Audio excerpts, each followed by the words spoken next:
Здесь проходит тренировка детского футбольного центра Якутия. Стоит отметить, что Республиканская школа футбола работает уже на протяжении 15 лет. А наши ребята готовятся участвовать в одном из этапов юношеской футбольной лиги Дальнего Востока. А прямо сейчас мы познакомимся со старшим тренером специализированной спортивной школы по футболу нашей республики, с Василием Викторовичем. Василий Викторович, здравствуйте. Расскажите, пожалуйста, вот как идет подготовка к футбольной лиге Дальнего Востока нашей страны?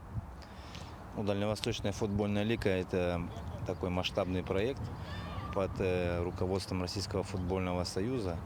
У наших юношей сейчас с 15 и 18 лет есть возможность соревноваться с лучшими командами с нашего федерального округа. В школе футбола работают 7 отделений, в которых занимаются более 800 воспитанников в возрасте от 6 до 17 лет. Ребята занимаются в неделю 5 раз. Зимой тренировка проходит в спортивном комплексе Дахсун, а летом на стадионе Туймада. И на поле играл, тренер заметил, позвал играть. Так получилось, что сейчас играю теперь в футбол. Тренировочный процесс у нас расписан, все у нас по графику. Устать мы не можем, потому что нагрузка всегда должна быть. Без нагрузки мы никак не будем прогрессировать. Тренер у нас строгий, может быть добрый. Но если мы проигрываем, то поддерживает. Тест нас делает.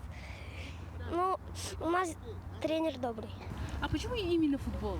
Есть же разные виды спорта. Потому что мне нравится бегать и забивать голы. Воспитанники Республиканской специализированной спортивной школы по футболу готовятся к матчу 5-го тура юношеской футбольной лиги Дальнего Востока, который пройдет в Якутске 28 июня. Им будут противостоять футболисты команды «Вулкан» из Камчатки. Напомним, в юношеской футбольной лиге Якутия участвует уже 3-й год. В этом году у ребят стоит задача закрепиться в середине турнирной таблицы. Лена Андреева, Илья Сыромятников, Якутск.